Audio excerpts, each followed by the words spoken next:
на пресс-конференции вы сказали, что в юности вы смотрели очень много разных фильмов. Στη συνέντευξη είπατε ότι στα νιάτα σας είδατε πολλές ταινίες. А в какой момент вы перестали смотреть кино и перестали ли? И если перестали, то почему?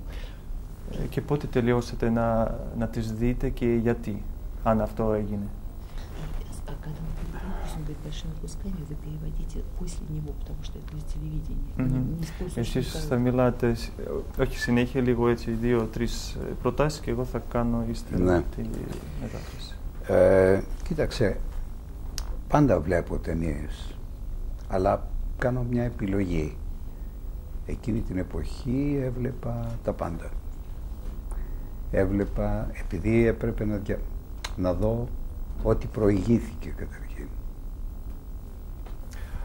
Вот, я всегда смотрю фильм, сейчас, конечно, по выбору, ну а в своей юности я смотрел, конечно, все подряд, чтобы познать истоки кинематографа. Έπρεπε να δω όλη την ιστορία του κινηματογράφου για να φτάσω, όπως πιστεύω ότι δεν ξέρω, νομίζω ότι έτσι πρέπει να κάνουν όλοι, να ξέρουν τι προηγήθηκε.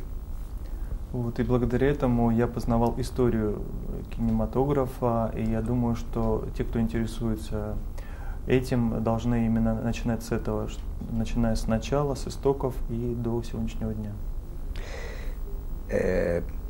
Βλέποντας κανείς τις ταινίες αυτές τις παλιές, βλέπει τις αρχές του κινηματογράφου, πώς ξεκίνησε το κάθε τι. Όταν σήμερα μιλάμε για έναν τρόπο να κάνω σινεμά, ο τρόπος αυτός βγαίνει από μία σειρά επιρροών που έρχονται από πολύ παλιά και είναι άγνωστο πώς πέρασαν για να διαμορφώσουν αυτό που ονομάζουμε σήμερα, για μένα, προσωπικό στυλ. И, конечно, невозможно, не зная истоки, достичь чего-то в кинематографе. И я в том числе не исключение, потому что тот стиль, в котором я снимаю, конечно, сформировался благодаря тем фильмам, которые я смотрел, начиная со своего детства и до сегодняшнего дня смотрю. В ваших картинах всегда очень сильно ощущается влияние греческого театра, античного времени. Это продолжает оставаться сегодня таким важным для вас творческим методом, или вы сейчас как-то стараетесь это использовать, может быть, в меньшей степени?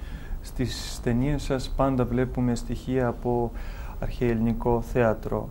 Αν αυτό ισχύει σήμερα ή κάπως τώρα αποφεύγετε να χρησιμοποιήσετε αυτά τα στοιχεία από αρχαία ιστορία σας?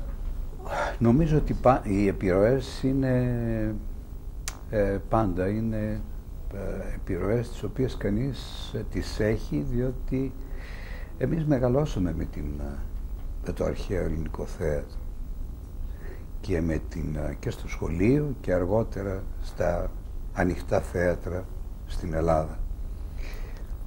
Вот, ну, поскольку наше образование построено на античной системе, и, конечно, с детства мы все впитывали и через школу, и затем летние открытые кинотеатры, все это имеет, конечно, непосредственное отношение к нашему формированию вообще греческого человека, грека. И, конечно, нельзя говорить, что грек и театр существуют по раздельности. В греческом театре, мне кажется, в ваших фильмах как-то по-особому отражается категория времени. Оно течет по каким-то своим абсолютно присущим именно теозаконам. А вот как он в этой картине, можно ли говорить о том, что в Восточной Европе и в Западной Европе время течет по-разному? Как он ощущает, например, время в Восточной Европе, в России, с которой столкнулся в этой картине? Στις ταινίες σας βλέπουμε ότι ο χρόνος κυλάει κάπως αλλιώτικα, ότι το χρόνο το προσέχετε. Πώς νιώθετε, πώς κυλάει ο χρόνος στη Δυτική Ευρώπη και Ανατολική ή στη Ρωσία? Δεν ξέρω τι εννοείται χρόνο. Я не знаю, что вы подразумеваете под временем. Τη διάρκεια ή Это, τον χρόνο ή την έννοια του χρόνου. это какой-то промежуток времени или это высокое значение времени? Высокое значение времени. Ναι, το δεύτερο. Η έννοια του χρόνου είναι διαφορετική στην Ευρώπη από ό,τι είναι στην Ασία. Και νομίζω ότι ορισμένοι από τους Ευρωπαίους φιλοσόφους, μεταξύ των οποίων ο Χάιντεγκερ, ας πούμε, πες το αυτό. Вот, конечно, значение времени на Западе и на Востоке, в Азии в частности, по-разному воспринимается. В частности, можно привести пример философа Хайдеггера. Ο Χάιντεγκερ λέει ότι ο χρόνος είμαστε εμείς. Хайдеггер говорит, что время — это мы. Ένας ποιητής μεγάλος, ο Έλιοτ, ο Άγγλος, Αμερικανο-Άγγλος ποιητής ο Έλιοτ,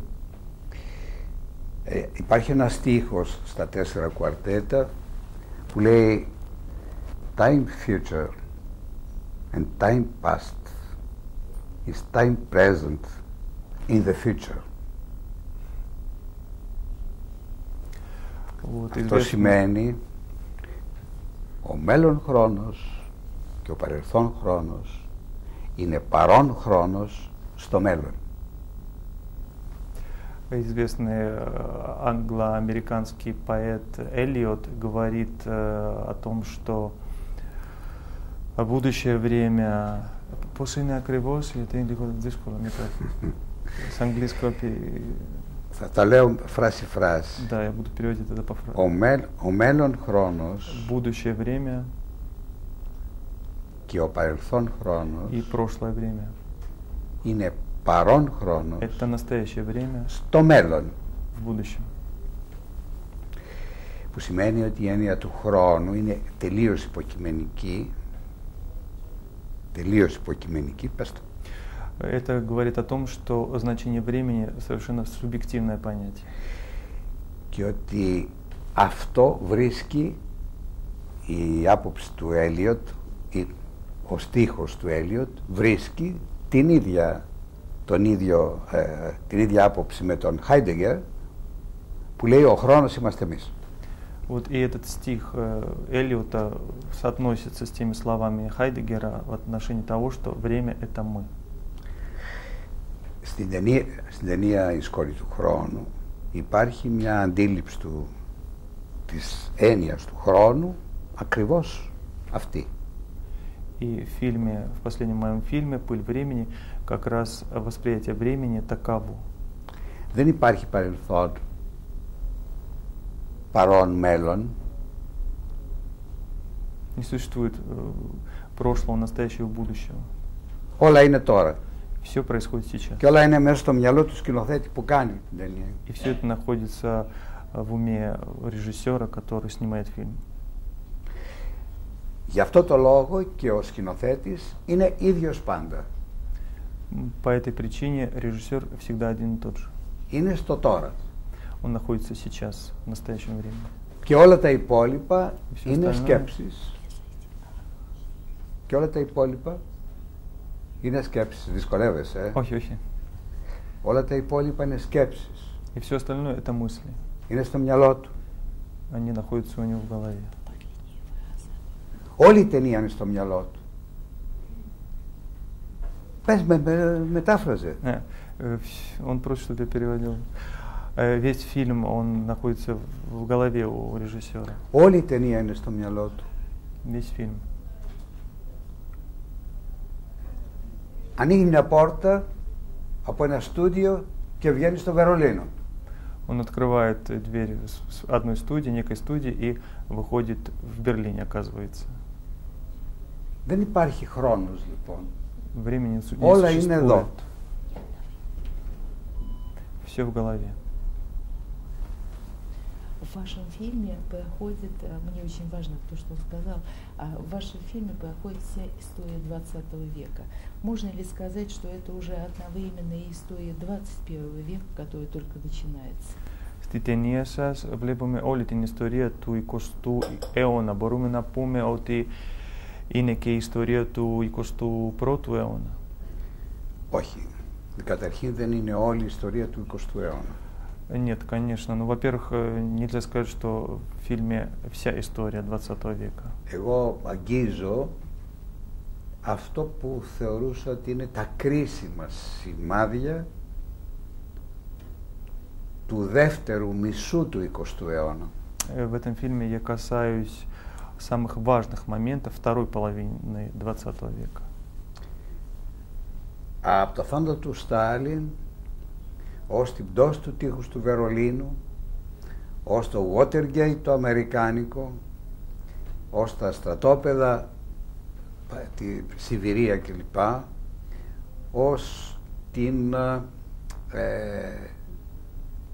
ελπίδα που ανοίγει με το τέλος του 20ου αιώνα, με την πρώτη μέρα του 20ου αιώνα.